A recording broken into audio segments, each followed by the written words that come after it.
13 de abril, fíjense, de 1945 fue un día muy particular, muy curioso de nuestra historia. Corrían los últimos meses ya de la Segunda Guerra Mundial y gobernaba en Chile el presidente Juan Antonio Ríos Morales, el segundo de los radicales de mediados del siglo pasado, ¿no es cierto? Y ese día 13 de abril, Chile le declaraba la guerra a Japón. Entraba así Chile a la guerra, a la Segunda Guerra Mundial, sin participar en todo caso militarmente en ella. Un dato curioso con este apunte presentamos al panel de hoy, que tiene como tema justamente revisar la Segunda Guerra Mundial y el rol de Chile de alguna forma en ella. Lo hacemos con Joaquín Barañao. Joaquín, ¿cómo estás? Gusto saludarte. Bien, muchas gracias. Encantado, bienvenido, escritor e ingeniero civil es Joaquín, autor de los libros Historia Freak 1 y 2, que son bastante superventas, diría yo, Joaquín, así que bienvenido, muchas gracias por acompañarnos. No, gracias a usted. Andrea Boto está, que es historiadora académica de la Escuela de Historia de la Universidad Finisterra y de la Facultad de Derecho de la Universidad Católica. Andrea, ¿cómo estás? Bienvenida, muchas gracias por estar aquí. Gracias. Patricio Jara, periodista, colega, ¿cómo estás, Patricio? Muy bien. Escritor también, autor del libro South American Joe, que lo tengo acá. Es la historia bien increíble de un chileno que peleó y sobrevivió. No sobrevivió. No.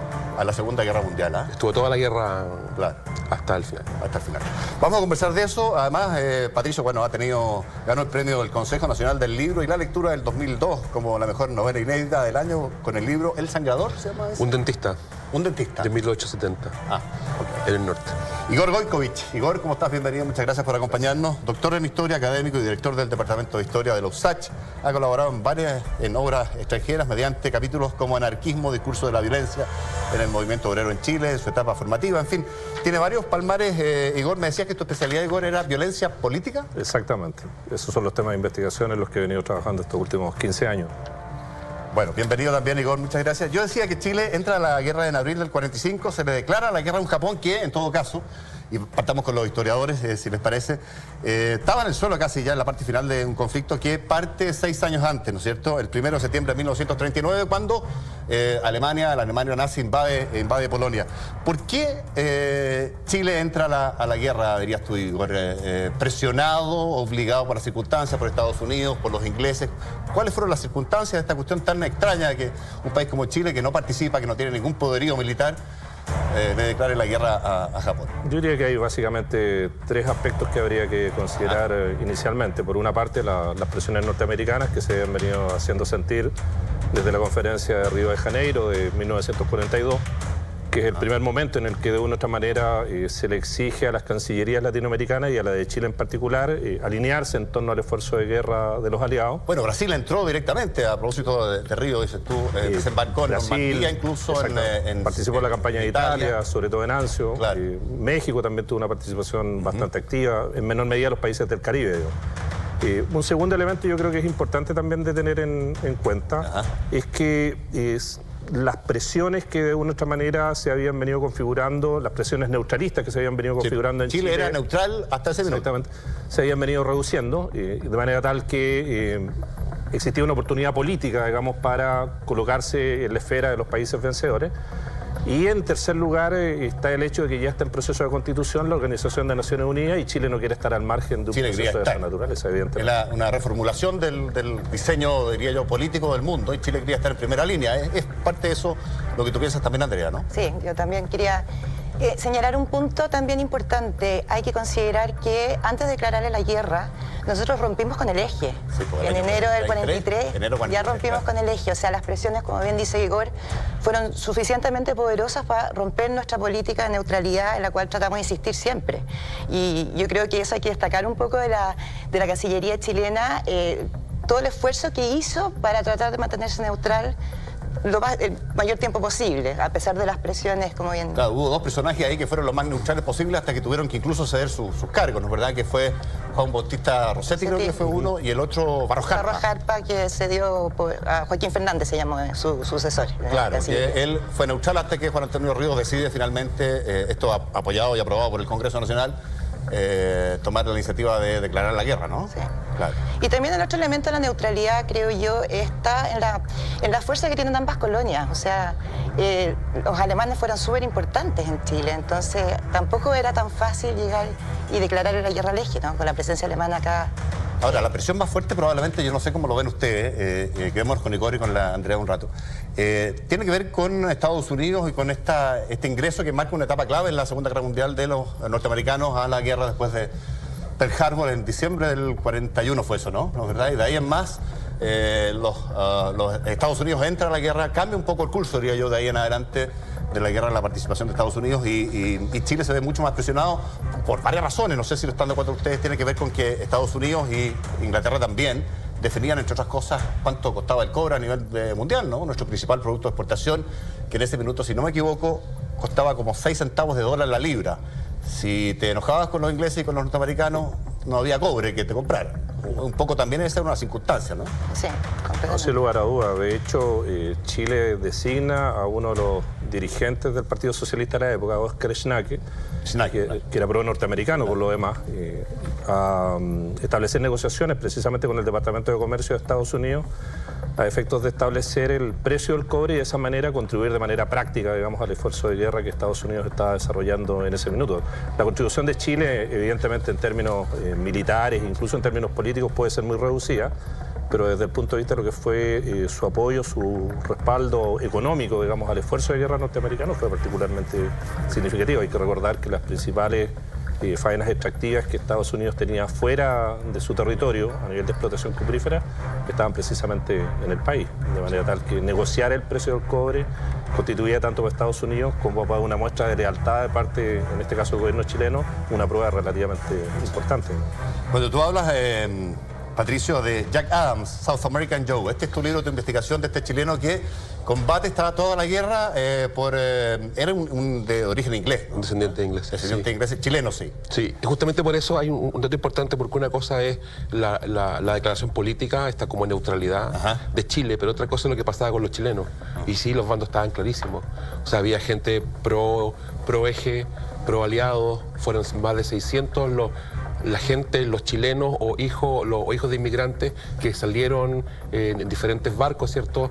Y defendieron un bando u otro. O sea, eso es un elemento a la historia de este Jack Adams, si te parece. Jack Adams es hijo de ingleses, ¿cierto? Su padre llega a Estados Unidos, ¿cierto? Es un ingeniero en minas y en el momento de la Primera Guerra Mundial él está en Bolivia, llega a Chile con intención de enrolarse. No puede por una discapacidad médica, ¿verdad?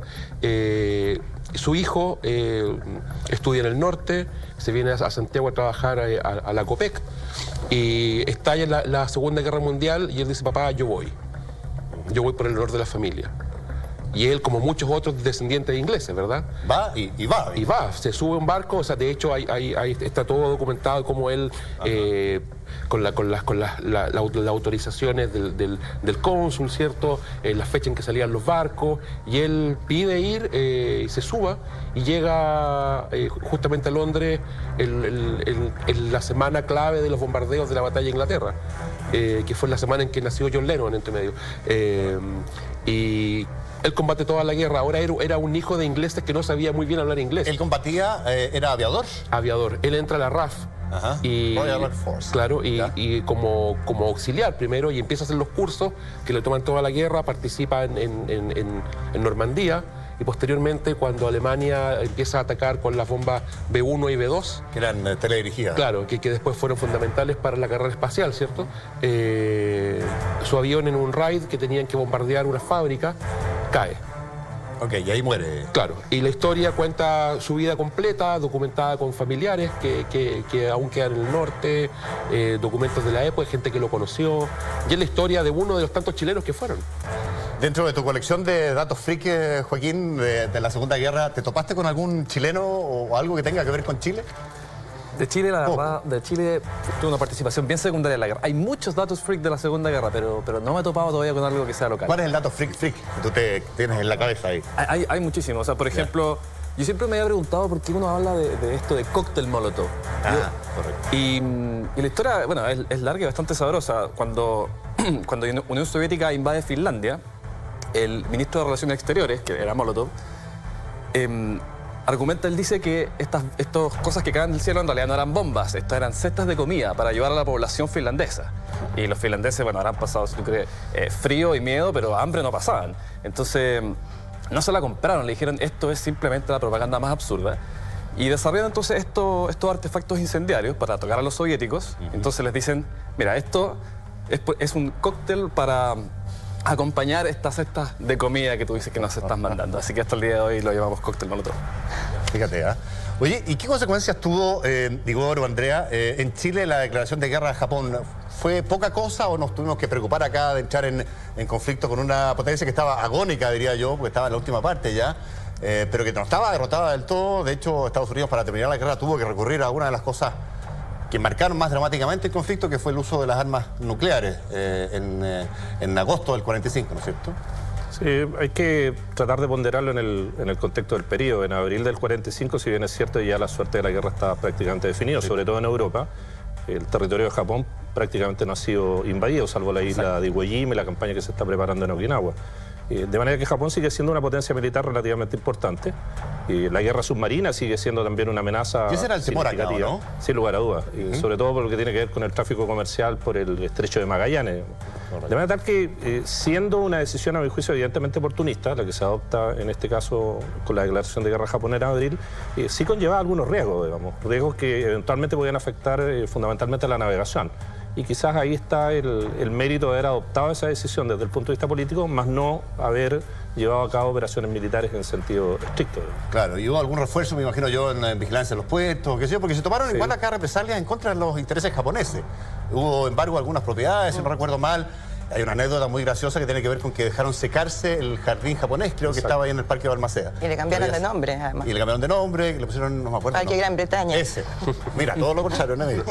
Que había regalado el emperador, entiendo, a Chile, que era un parque precioso, no sé cuántas miles de plantas, 3 o 4 mil plantas. 3.000 cerezos había traído. Cerezos. Hirohito había regalado. Claro. A la colonia Nikkei, con motivo de su ascenso al trono, la colonia Nikkei, en el fondo, la colonia japonesa en Chile.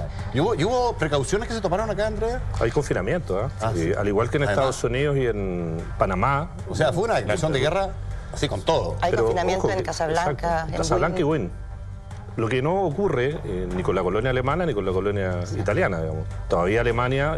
Porque ahí no estaba declarada la guerra, era ruptura de relaciones, ¿no? Sí. Ruptura de relaciones, pero no se opera de la misma manera ni en Estados Unidos, ni en Perú, ni en Panamá, ni tampoco en Chile. A la única colonia que en todos estos países se le discrimina desde el punto de vista político es fundamentalmente la colonia japonesa. ¿Y cómo explicas esa...? Bueno, está establecido en la historiografía norteamericana que hay un dejo de racismo muy fuerte en la sociedad norteamericana de la época, que opera fundamentalmente en este caso con los combatientes japoneses, más no necesariamente con los combatientes alemanes o italianos. ¿Y cuál es la sensación, tú contabas, Patricio, de...? Porque en el norte se vivió de una manera distinta esto, que acá en el centro y en Valparaíso, ¿no? Sí, porque las colonias, bueno, en general en Chile, pero particularmente en el norte había una colonia inglesa muy fuerte, una colonia alemana. Y por producto de los embarques de cobre se tomaron algunas medidas que son bastante freak, ¿cierto? O que fueron en su momento como colocar unas lámparas, ¿cierto? Unos focos gigantes para barrer la costa, porque se temía que hubiera submarinos que atacaran estos embarques de cobre que iban hacia Estados Unidos, ¿verdad? Y se llegaron a hacer ejercicios militares al interior de las salitreras en caso de que hubiera una invasión. O sea, eso está documentado y hubo notas de prensa en el Mercurio Antofagasta, en el diario El ABC, ¿cierto? Que eran los diarios que Japón, por lejos que esté, la flota japonesa estaba repartida. Claro, pero en este caso los alemanes, ¿cierto? Está ese tema. Hubo desplazamiento de muchas familias alemanas hacia el sur, con esta idea de la quinta columna, ¿cierto? Que se estaban como sumando, ¿verdad? Y hubo hasta, pero eso por lo menos este libro yo no lo pude comprobar, un crimen producto de un tema político, que se mezcló con un lío de faldas, pero en algún momento en ese entonces la sensación... Que tensionó malas cosas. Claro, de que hubo un caso de extremo, las llamadas Liberty House, ¿cierto? Que eran estas barcazas con las señoras inglesas tejiendo mantas, ¿cierto? Haciendo colecta para recibir a los marines que estaban de paso, apoyando las estaciones radiales. Había un tema que, bueno, por la configuración de Chile, ¿cierto? Y las comunicaciones, entonces, se sabe poco de cómo se vivió. ¿La sociedad chilena, Andrea, estaba polarizada en ese entonces o eran las colonias, básicamente? Aunque eran poderosas, no eran todo Chile. Fíjate que en mi opinión, yo creo que hubo muy poco ideologización de la guerra acá. O sea, yo creo que los partidismos tenían que ver, como dice Patricio, con el tema de las colonias. O sea, pero el pro eje o el pro no era pro democracia versus pro totalitarismo, sino que era más bien tenía que ver con la relación estricta con las colonias respectivas, en primer lugar. Y por otro lado, también yo siento que se ha la historiografía no ha resaltado lo suficiente la importancia que tuvo la infiltración alemana en Chile. De hecho, aquí tiene Oscar anda con un texto... ¿Qué sentido lo dice? Perdón. No, mejor que lo diga Oscar, porque él trae el texto. Igor. Sí, Igor, perdón. Igor. Bueno, hay que distinguir dos cosas a propósito de la presencia de la ideología nacional socialista en Chile. Una es la influencia relativa que tuvo sobre el partido nazi chileno de Jorge González Fontmaré, que ya está prácticamente desintegrado después de la matanza del Seguro Obrero en 1938. Claro. Pero otro fenómeno muy distinto es el Landsgruppe del Partido Nacional Socialista Obrero Alemán en Chile. Si ustedes se fijan... Ahí lo está mostrando, y bueno, no sé si lo pueden ustedes... La imagen distingue, entre otras cosas, los lagos y el volcán Osorno en el sur de Chile y un colono alemán, digamos, arando la tierra. Esta sección del Partido Nacional Socialista Obrero Alemán es muy fuerte en el sur de Chile, en Osorno, en Yanquihue, en Unión durante este periodo. La duda que tengo, el colono alemán, el inmigrante alemán, ¿era inmigrante nazi en ese minuto en Chile? No, en ningún caso. Lo que ocurre es que se han... enfrentado a la guerra. Sí, sin duda. No de origen, pero enfrentado se hasta... han dos fenómenos. Piensa que desde la colonización alemana de mediados del siglo XIX en adelante ya estamos hablando de tercera generación en Chile. Es decir, son alemanes étnicos, lo que el nacionalsocialismo denominaba Volksdeutsch. Es decir, alemanes nacidos fuera de Alemania, pero con cultura alemana. Y una parte importante de esta colonia alemana se identifica con el esfuerzo de guerra alemán, no necesariamente con el Partido Nacional Socialista. Pero una franja de estos agricultores e industriales del sur de Chile desarrollan una afiliación ideológica y política muy fuerte con el nacionalsocialismo y constituyen la sección chilena del Partido Nacional Socialista y la encabeza Adolfo Matei, que fue durante muchísimo tiempo el dirigente principal de la Sociedad Agrícola y Ganadera de Osorno, de la SAGO, y figura emblemática dentro del mundo de los agricultores en el sur de Chile. Por lo tanto, hay nexos muy estrechos en ese sentido entre una franja, reitero, de la colonia alemana residente en Chile y el movimiento nacional socialista en Alemania. Y esa relación es previa a la Segunda Guerra Mundial y se intensifica durante la Segunda Guerra Mundial. Ya, y yo le preguntaba a la Andrea, no sé cuál es tu versión, Igor. ¿Qué tan polarizada la sociedad chilena en su totalidad? Porque, claro, las colonias evidentemente tenían razones para estarlo, pero el país entero al punto de hacer razonable o viable, más allá de las presiones, que el presidente de la época, el presidente Juan Antonio Ríos, declarara la guerra. Yo tengo un pequeño matiz con Andrea, en el sentido de que, por una parte, una franja de la sociedad chilena, la franja, podríamos denominar, más fuertemente vinculada con la oligarquía, a propósito de la Sociedad Nacional de Agricultura, la SOFOFA, que estuvo dirigida por un descendiente de alemanes durante largo tiempo, en esta época precisamente, tiende a afiliar, vuelvo a reiterar, con el esfuerzo de guerra de Alemania. No necesariamente con el nacionalsocialismo, pero sí con el esfuerzo de guerra de Alemania. Y por otro lado, el movimiento obrero, capturado política e ideológicamente por el Partido Comunista y por el Partido Socialista, sobre todo después de la invasión de la Unión Soviética en 1941, tiende a afiliar fuertemente, en este caso, con el movimiento aliado, digamos, es decir, con el bando de los aliados. De manera que sí, a lo menos dentro de una franja de la sociedad chilena hay una escisión, y esa escisión va a estar dada por el posicionamiento que adoptan los actores políticos del periodo. Oye, la Segunda Guerra Mundial fue, diría yo, el enfrentamiento, ustedes me van a corregir seguramente si no es así, bélico más sangriento tal vez de la historia de la humanidad, entre 50 y 70 millones de personas que murieron ahí en los 6 años y un día creo que duró, porque partió un 1 de septiembre y termina un 2 de septiembre del año 45. Y es famosa, diría yo, ha pasado a la historia por varios hitos de enorme significado para la humanidad. La muerte masiva de civiles, yo diría que una de las cuestiones que marcó la Segunda Guerra Mundial, el holocausto judío, pero no solo judío, también es un tema. Y la primera y última vez que se han usado en un conflicto militar armas nucleares. Y es clave, por ende, fijarse en la figura central de todo esto. Y Joaquín, quiero partir contigo en esto. ¿Qué es Hitler? Personaje muy freak. Altamente freak. ¿Qué tan freak es Hitler? Partamos por eso. O sea, toda su vida. Él en su momento, bueno, trató de tener su momento bohemio, trató de ganarse la vida pintando acuarelas, se fue a vivir a Viena y le fue tan mal que llegó a vivir de la caridad. Vivía el invierno 1909-1910, lo pasó... Ese era un Hitler adolescente ya, o ya adulto. Recién salió del colegio. Ok, 19-20. Claro, y pasó, por ejemplo... bueno, comía, como te digo, lo alimentaban las monjas. Y después, bueno, estalla la Primera Guerra y él se inscribe, pelea ahí, pero no lo ascienden a sargento porque, comillas, no tenía suficiente dotes de liderazgo. Entonces, una persona que pasa toda su vida con esta bueno, frustración y con estos problemas, él mismo, muchos problemas físicos además, por ejemplo, él, bueno, sufría meteorismo, flatulencia crónica, y ya en plena guerra el tipo, durante la invasión de la Unión Soviética, le inyectaban, así como, o sea, él consumía cerca de 80 drogas. 80 drogas. Al mismo tiempo administradas por su médico personal. Y esto parece leyenda urbana, pero está registrado en el diario del médico, semen de toro para aumentar la libido. Así que... tenía problemas sexuales. Sí, y de seguridad y de todo tipo. La verdad que es un personaje altamente freak. Además, durante la Primera Guerra, está este famoso episodio en que un soldado británico, un Henry Stanley, ve a un personaje, pero lo ve herido y dice, no, yo no le puedo disparar a un tipo que está así, yo le voy a perdonar la vida. ¿El personaje era? Y ese personaje era Adolf Hitler, porque después Hitler ve un retrato de este tipo y dice, oh,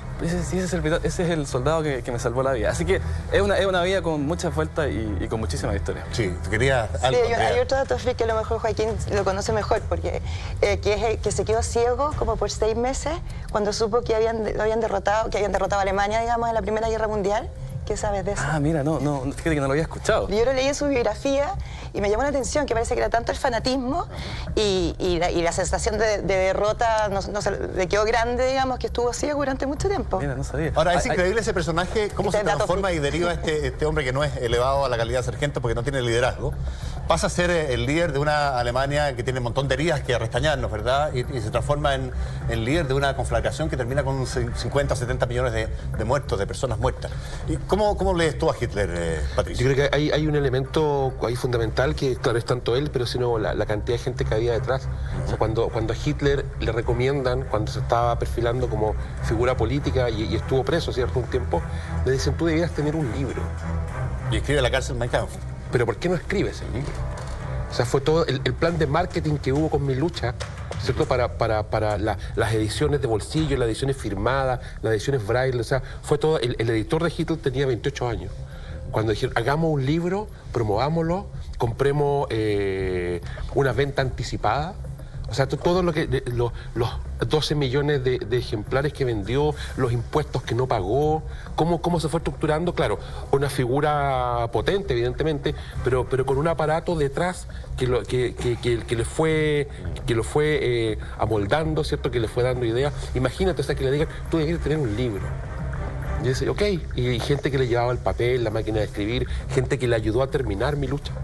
La negociación que tuvo para que hubiera una segunda parte de Mi Lucha, como tal, y no salió. ¿Y nunca dio la luz? No, porque él pidió un adelanto muy grande al editor. Plata, sí, ya. Y lo primero que hace Hitler con el gran pago por los derechos de autor, comprar su Mercedes-Benz único en Alemania.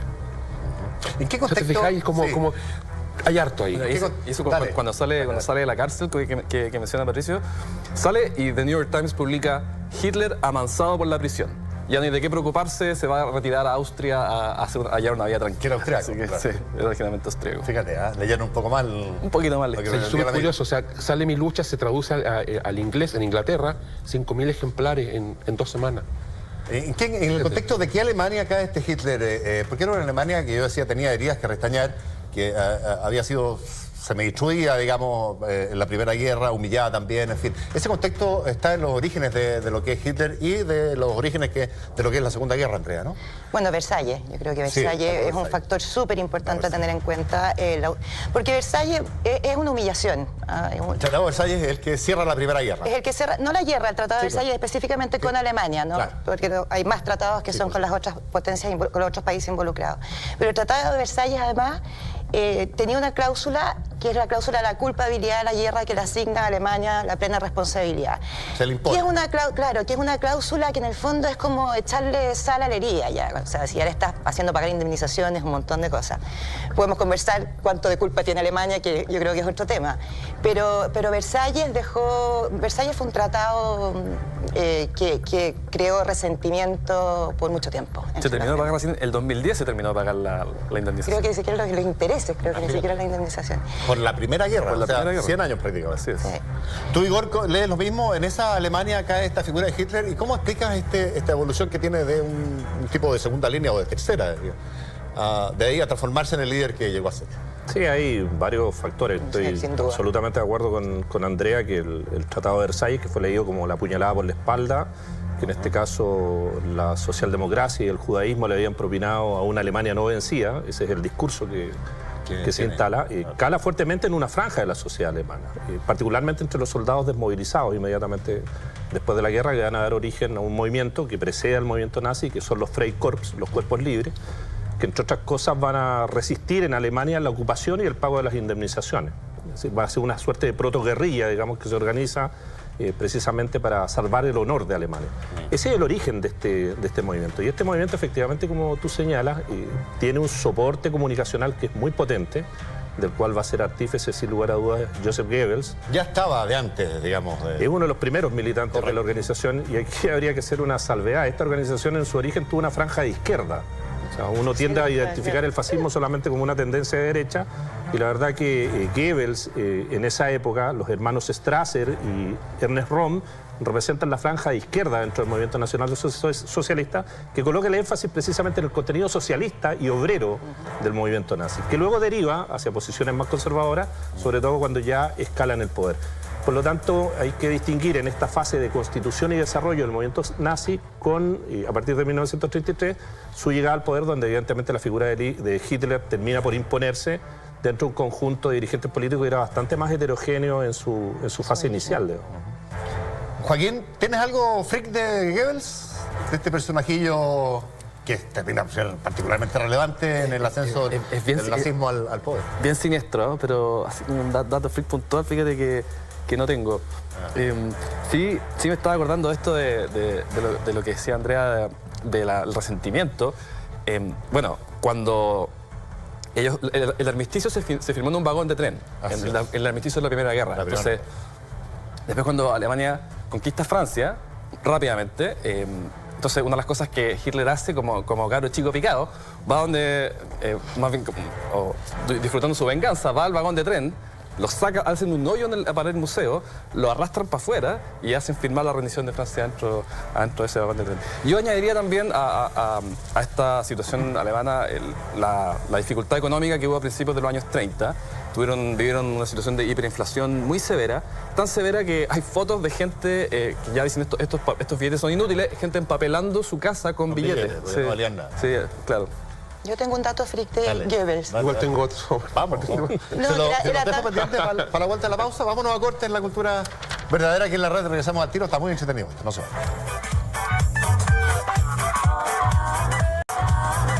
Seguimos con la cultura verdadera, que no está mirada, que le estamos dando a la Segunda Guerra Mundial, este conflicto terrible, pero que tiene harto de freak también en algunos de sus personajes. La Andrea y Patricio tenían un par de datos ahí guardados de Goebbels. De Goebbels es bien frica. Era tal su fanatismo por Hitler que le puso a todos sus hijos nombres con H. Helmut, Helga, por Hitler. Correcto. No, y lo otro era que él era su asesor, pero tan asesor que hay una secuencia de fotos muy famosa que se ve a Hitler ensayando los movimientos de su discurso, los gestos, y quien lo corregía era justamente Goebbels. Correcto. Que levanta este brazo, levanta este otro. Asesor de imagen. Entonces golpea la mesa, ¿cierto? Mira arriba, respira profundo, resopla. Que una de las condiciones que tenía naturalmente Hitler polía por Goebbels, digamos, pero tenía condiciones naturales, evidentemente. Lo que no es, digamos, directamente Goebbels, pero que él era el artífice de este asunto, era estos mitines, los mitines que se hacían en Nuremberg. Se hacían todos los años. Y el dato freak acá es que el del año 39 estaba programado para el 2 de septiembre y su título era Mitin por la Paz. Y bueno, hubo que suspenderlo porque estalló la guerra más grande que ha enfrentado la humanidad el 1 de septiembre, así que... No. La ironía. Mismo. Oye, yo decía que una de las cosas que marcó sin duda la Segunda Guerra Mundial como, entre comillas, para siempre, para la humanidad, tiene que ver con el holocausto y la condición de los judíos en la Alemania nazi. ¿En dónde está el origen de la inquina de Hitler o de Alemania por el pueblo judío, Igor, dirías tú? A ver, la tradición del antisemitismo precede a Hitler y precede a la cultura alemana, pero en sin lugar a dudas. Pero yo te diría que en términos de corpus ideológico habría que ir al darwinismo social de fines del siglo XIX y particularmente a un británico que va a influir fuertemente en la ideología del nacionalsocialismo, que es Houston Stewart Chamberlain, que incluso va a ser sepultado en Alemania, no en Gran Bretaña, digamos. Casado con la hija de Wagner. Casado con la hija de Wagner y en una ceremonia muy nazi, digamos, previo a la conquista del poder por nacionalsocialista. Wagner, que fue un ícono también de los... Sin lugar a dudas. Y en ese sentido hay dos componentes, yo diría que tomados de la ideología de Houston Stewart Chamberlain, que el nacionalsocialismo recoge, estoy pensando sobre todo en Alfred Rosenberg, que fue el principal ideólogo de ese movimiento, que es por una parte la responsabilidad de los judíos en la Constitución, por una parte del capitalismo como sistema económico, pero por otro lado en su antípoda, en el desarrollo del bolchevismo como una expresión de disolución de la identidad nacional. Es decir, la lucha de clases como una manifestación de los conflictos al interior de una sociedad que disuelven la identidad nacional. Y en ese sentido, la presencia de Houston Stewart Chamberlain y de Rosenberg es muy evidente dentro de la construcción de la ideología. Y por otro lado, a propósito de lo que comentaba Andrea, la responsabilidad política en la derrota político-militar de Alemania en la Primera Guerra Mundial es achacada, en este caso, a la socialdemocracia y, en este caso en particular, a los dirigentes socialdemócratas que son mayoritariamente de origen judío. Por lo tanto, la puñalada por la espalda, no solamente la puñalada por la espalda del bolchevismo, sino que del judeo-bolchevismo, que son los grandes responsables de la postración, el desencanto, la frustración y la derrota alemana. Claro, los grandes discursos de Hitler previo a asumir, incluso eran antisemitas desde antes, digamos. Pero son tributarios, te vuelvo a insistir, de una tradición europea que es muy fuerte y está mucho más extendida. De hecho, los principales colaboradores de los nazis en Europa durante la Segunda Guerra Mundial en la Comisión del Holocausto son letones, es decir, pueblos del Báltico, ucranianos, pueblos de Europa Oriental, croatas, pueblos de los Balcanes y así sucesivamente. Es decir, la responsabilidad del Holocausto no radica única y exclusivamente en los alemanes, sino que también en muchísimos pueblos que colaboraron con los nazis durante todo este periodo. Sí, Andrea, tú claro, y no es exclusiva de Alemania tampoco. Al principio del siglo está el caso Dreyfus, ¿no es cierto? Sí, que es en Francia, que fue un caso muy bullado, que tenía que ver con la traición, ¿no es cierto?, supuestamente de un soldado judío a la fuerza francesa durante la Primera Guerra. Entonces el antisemitismo, como ha dicho Igor, obviamente existe mucho antes. Hitler no inventó el antisemitismo, pero sí le permitió utilizar el discurso antisemita para la pureza de la raza aria, porque en el fondo en un lenguaje que es muy biológico de los años 20 y 30, ¿no es cierto?, los judíos eran una bacteria, ¿no es cierto?, y había que purgar a la sociedad y a la nación alemana de estas enfermedades, ¿no es cierto?, de estos parásitos, llega a decir en algún momento. Entonces ocupa todo este lenguaje con estas justificaciones, ¿no es cierto?, para argumentar la limpieza de la raza. Ahora, ¿qué buscaba Hitler? ¿Por qué iniciar la guerra? ¿Por qué invadir Polonia sabiendo de lo que iba a pasar? Vale decir, si iba a iniciar una conflagración al día siguiente de nivel europeo, por lo menos. ¿Ah? Yo no sé cómo lo leen ustedes. Bueno, ahí está el pacto nazi-soviético, que es... No, por supuesto, pero lo que pasa es que además da la sensación de que Hitler le va muy bien, muy rápido durante la guerra.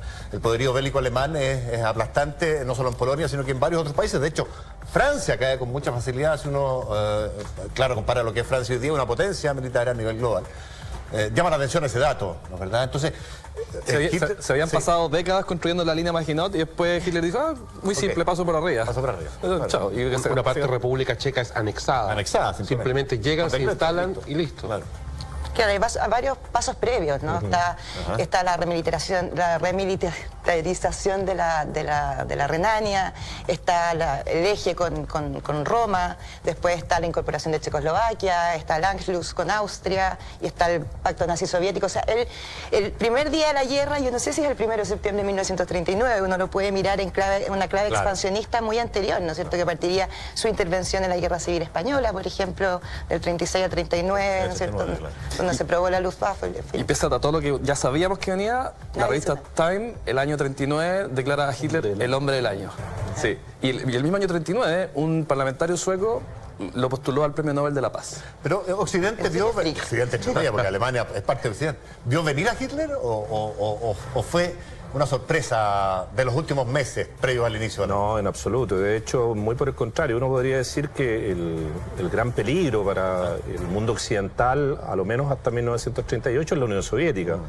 A propósito de todo lo que había conllevado el triunfo de los bolcheviques en Rusia y la expansión, a lo menos hasta 1922, de la ideología comunista a lo largo de toda Europa y particularmente Europa Occidental. Por lo tanto, uno tiende a pensar que detrás de la política de apaciguamiento que desarrolló especialmente Gran Bretaña y Francia hasta 1939, lo que hay es un interés de que estos dos bloques totalitarios, como se les denominaba, se enfrentaran en una guerra que terminara debilitándolos a ambos. Lo que no consideraron es lo que señalaba Andrea recién, es decir, que estos dos bloques podían llegar a un acuerdo en un momento determinado y sobre esa base operar más exitosamente cada uno de ellos. ¿Y qué parte? Porque uno puede dividir la guerra, la Segunda Guerra Mundial con algunos hitos. Uno de ellos tiene que ver con lo que pasa hasta 1941 de diciembre, cuando entra Estados Unidos. ¿Ahí cambia? ¿Y en qué sentido, Andrea o Patricio o Joaquín, el destino de la guerra, que hasta ese minuto era algo más fácil de lo que fue de ahí en más para los nazis? ¿Estoy equivocado?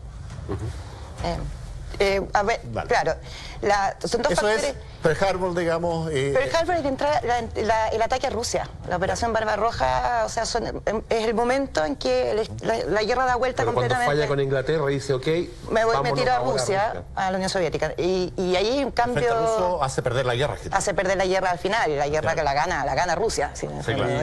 O sea, fueron ellos los que avanzaron. Claro, Merkulov le dejó a Stalin un informe en el escritorio que decía. Y el informe decía, yo creo que, o sea, nosotros tenemos buenas razones para creer que el eje nos va a invadir. Y Stalin pone al margen del informe, pone, o sea, una cosa así como, dile a tu informante que se vaya a freír monos, pero con un lenguaje bastante más soez que ese. Y 5 días después comenzó la operación Barbarroja, cuando desde Polonia invadía, se lanzan contra la Unión Soviética, que yo también creo que fue, o sea, el gran, gigantesco error, no el único, pero el más grande de todos los errores marcó más eso el destino de la derrota de Hitler que el ingreso de Estados Unidos por el ataque de Pearl Harbor de los japoneses, digamos. O sea, si consideramos que el frente principal es el frente europeo, y los norteamericanos ingresan al frente europeo en estricto rigor con la invasión de Normandía. Está claro, la invasión previa de la península. En el 44 ya, ¿no? En junio del 44. O sea, la invasión de la península itálica nunca llegó a constituirse en un segundo frente en sentido estricto, de manera tal que la entrada de Estados Unidos en la guerra de verdad, en sentido estricto, se produce a mediados de 1944, cuando ya la guerra en el este estaba prácticamente definida, sobre todo después de la batalla de Stalingrado, ¿no? A mi juicio, al igual lo que dicen los panelistas, la guerra se decidió en el este. ¿Y qué pasó en el este? ¿Qué pasó en esta campaña que le toca, con muy mal ojo además, yo no sé si tenían otra posibilidad, otro tiempo, otro clima posible para elegir, digamos, pero lo hacen en el crudo invierno ruso que hace diezmar por el mero clima a las fuerzas de lado y lado? ¿O no? ¿O eso es mito? Es mito. El inicio de la campaña es el verano del 41. Y la campaña pero no fue rápida la campaña. No, y la campaña, a diferencia de las anteriores, o sea, la campaña de Francia, como ustedes mismos lo señalaron, duró un mes prácticamente, entre mayo y junio del año 40. Claro. La campaña se extiende, y se extiende por la resistencia de los soviéticos, en definitiva, y eso hace que los objetivos que se habían trazado, que era la línea Arcángel-Astrakhan, no se cumpla en ningún momento. De hecho, fracasan en Leningrado, fracasan en Moscú y posteriormente fracasan en Stalingrado.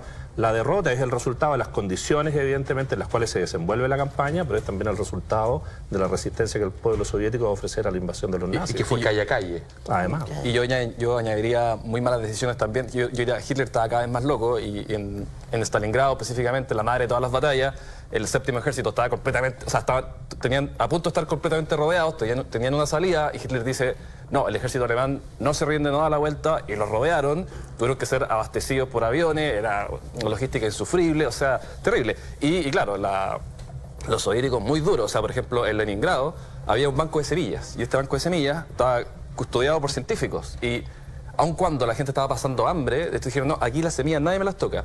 Y finalmente, 9 de esos señores murieron de inanición, aun cuando estaban custodiando la mayor reserva de comida de toda la ciudad. Así que gente de cabeza dura.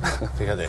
¿Tú querías agregar algo? Sí, o sea, que también se incluye, bueno, el elemento climático, pero tiene que ver con el elemento geográfico también. Hay una historia muy espeluznante, ¿cierto?, de tanques alemanes esperando la orden de atacar y esperando una semana, y de pronto se dan cuenta que los tanques no se pueden mover porque los ratones se metieron por debajo y le comieron los cables a los tanques. Los tipos no se pueden mover. La resistencia de las mujeres soviéticas, las brujas de la noche, ¿cierto? Estas aviadoras, ¿cierto? Que pilotaban, que les quedaban los trajes grandes, que eran como eran pequeñas de estatura, no alcanzaban los pedales, les ponían unos tacos extra para poder pilotar, ¿cierto? Fueron una serie de factores, y lo otro también el imaginario y el autoengaño de Hitler, y cómo sus lugartenientes nunca le dijeron lo que estaba pasando, y que es esta escena de la película La Caída. Pero es verdad esa, o es mito también, que Hitler se entera a última hora casi que le habían mentido durante gran parte de la campaña en Rusia respecto a lo que realmente estaba pasando. Es que ya estaba disvariando y él veía ejércitos donde ya no quedaba nada. Y era súper testarudo. Claro, y está, como te digo, esa escena que, bueno, que lo ocupan como un divertimento, Sí, claro, ¿cierto? como Cuando meme. se enoja y le dice, ¿y qué pasa con tal división y tal división y dónde están? No había nada. Claro, y los generales se miran y dicen, bueno, este tipo, Enloqueció. claro. O sea, ese elemento influye porque tiene que ver también, se cruza el honor, se cruza, o sea, estaban peleando en un lado, estaban peleando con el otro, se daban cuenta de que no avanzaban, ¿cierto? Y el discurso, ¿cierto?, grandilocuente a la hora de los cubos, como se dice, empezó a tener primero resistencia y después finalmente mucha resistencia. ¿Qué pasa también un poco en el mito cuando ya Hitler se suicida, porque nunca se encuentra fidedignamente, entiendo yo, el cuerpo, salvo algunas trazas que podrían coincidir o no, pero no está del todo claro con este mito de realidad, y los vuelvo a traer a esa lógica, de que el sur de Sudamérica, Argentina y Chile fueron refugio preferente de nazis. ¿Tú tienes algo ahí, Pato, interesante? O sea, pues está la historia de Walter Rauff, ¿cierto? No, eso por supuesto. Sí, Pero no fue la excepción, digamos. No. De hecho, Brasil. ¿Ah? Brasil tiene... Sí, o sea, con Joseph Mengele, ¿cierto? Con Klaus Barbie en Bolivia, ¿verdad?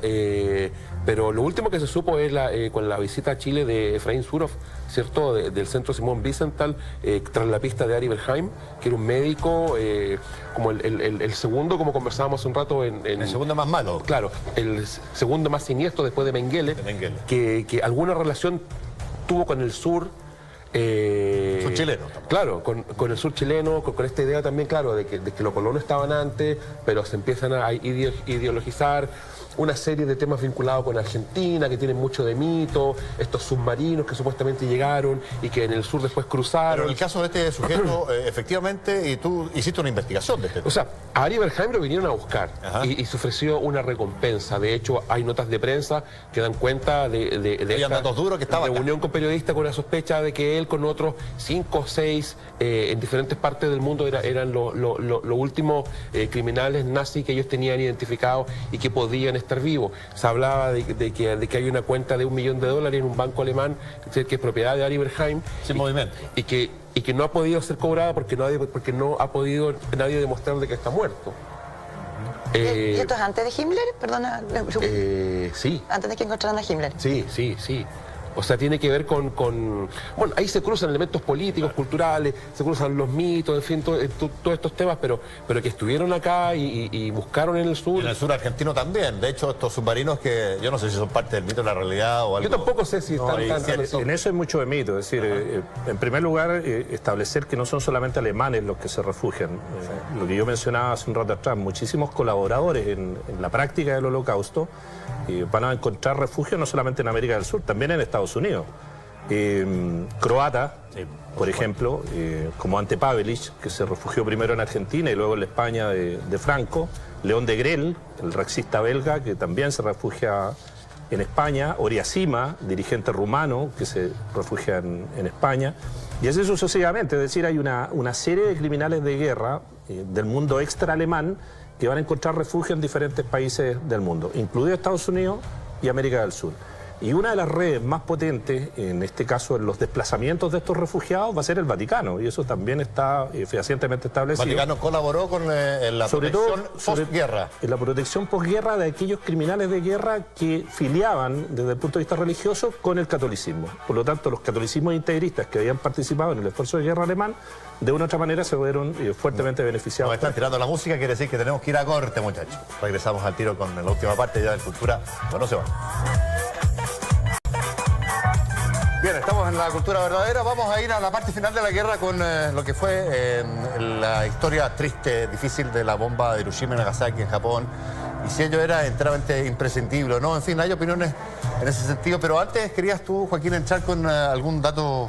No, más que entrar a continuar lo que tú decías. Respecto de Hitler. Sí, lo que tú decías. A propósito de la muerte de Hitler, esto es bastante menos importante que lo dijeron los otros panelistas, pero quizás bastante más sabroso, que con la muerte de Hitler se produce una discusión que ha animado la historia por 7 décadas y ¿es verdad o no que Hitler tenía un solo testículo? Bueno, Lo que pasa es que... ¿Es verdad o no? Bueno, está la autopsia, la hizo la Unión Soviética, porque solamente ellos se llevaron el cuerpo, nadie más lo vio. Un cuerpo carbonizado, ¿sí? Sí, un cuerpo, en realidad, sí, un cuerpo en mal estado, pero ellos dicen que sí, que efectivamente tenía un solo testículo, una condición médica que se llama monorquidismo, que no es tan extraña, y mucha gente no le creyó a la autopsia soviética. Entonces está toda esta discusión que no ha sido resuelta y que puede ser propaganda soviética para seguir echándole basura a este personaje histórico, como puede también haber sido verdad y lo que en parte ayudaría a explicar el semen de toros, ¿cierto?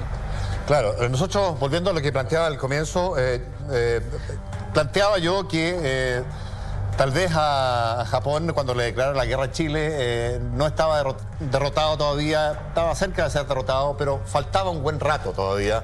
Había un cálculo, creo que hacían los norteamericanos, que le iba a costar más o menos 5 millones de soldados poder llegar a dominar a Japón vía infantería, básicamente. Yo no sé si eso está también en el origen de lo que fue el lanzamiento de las bombas nucleares, las dos que fueron el 6 y el 9 de agosto del 45, si no me equivoco, en Hiroshima y Nagasaki, que costaron juntas más de 200.000 vidas.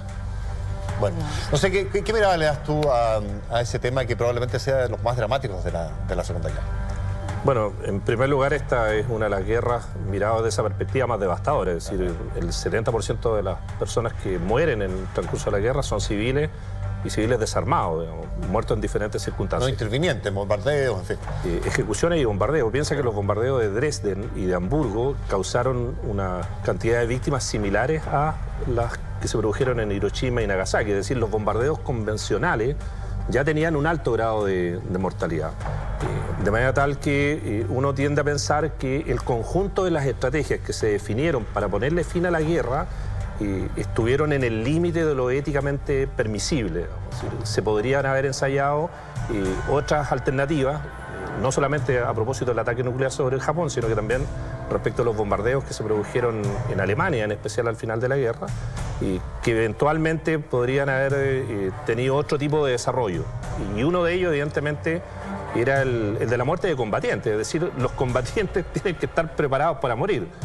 Y por lo tanto, esa es una apuesta que desde el punto de vista político debió haber sido eventualmente ensayada, digamos.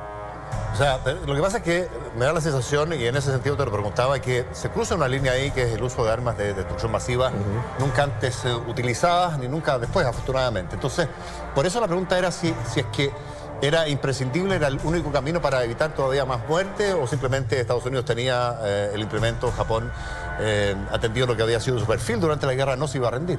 No, yo creo que no era el único camino. Evidentemente el camino de las operaciones militares convencionales, por una parte, como era la invasión del territorio insular, era una opción, y las presiones que eventualmente a través de terceros se podían desarrollar. Rusia, recuerden, o la Unión Soviética, entra a la guerra contra Japón en agosto de 1945. Por lo tanto, esa también era una alternativa que eventualmente se podría haber utilizado para este efecto, digamos. Los rusos ya habían hecho en todo caso la pega con Hitler. Exactamente, o sea, la guerra en el frente europeo había terminado en mayo, por lo tanto una parte importante de las tropas rusas se podrían haber destinado a este escenario y de esa manera haber evitado precisamente el uso del armamento nuclear. Sí. Piensa que el ejército soviético es el que va a liberar Manchuria, en definitiva, de la ocupación japonesa, por lo tanto se pudieron haber ensayado otras alternativas. Aunque es mentira que la decisión de Nagasaki fue a última hora, que iba a ser Kioto.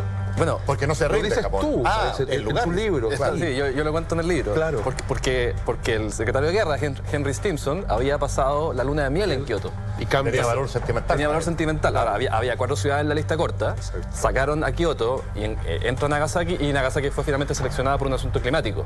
Pero la razón por la que sale Kioto y entra a Nagasaki es por eso. Es por ahora sí, hay un elemento que igual es importante, que son las principales pruebas y los principales testeos de las bombas nucleares se hacen en los años 50. Post.